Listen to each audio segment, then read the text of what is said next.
ছাত্র জনতার আন্দোলনে গেল আগস্ট মাসে আওয়ামী লীগ সরকারের পতনের ৩ মাস পর শহীদ নূর হোসেন দিবসে সমাবেশ করার ঘোষণা দেয় তাদের ফেসবুক পেজে। আওয়ামী লীগের জমায়েত ঠেকাতে গুলিস্তান এলাকায় রোববার সকাল থেকে অবস্থান নেয় ছাত্র জনতাসহ বিভিন্ন রাজনৈতিক দল। বৈষম্যবিরোধী ছাত্র আন্দোলন 0 পয়েন্টে জমায়েত হয়। এই গণজমায়েতে ঢাকার বিভিন্ন স্কুল কলেজের শিক্ষার্থীরা যোগ দিয়েছে। নূর হোসেন চত্বরে শ্রদ্ধা নিবেদন করে জমায়েতে যোগ দেন গণ অধিকার পরিষদ নেতাকর্মীরাও। ফ্যাসিবাদ বিরোধী স্লোগান দেয় তারা। আওয়ামী লীগ আজকে ঘরের মধ্যে গর্তের মধ্যে লুকিয়েছে। আওয়ামী লীগের নিরীহ নেতাকর্মীদের উদ্দেশ্যে বলতে চাই, আপনারা শেখ হাসিনার ফাঁদে পা দিবেন না।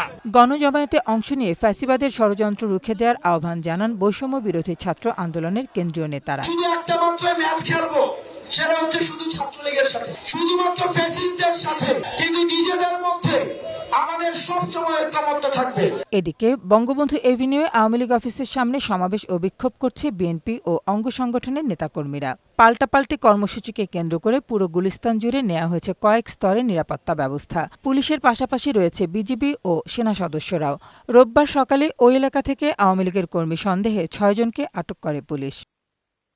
রিতা নাহার, বৈশাখী সংবাদ, ঢাকা।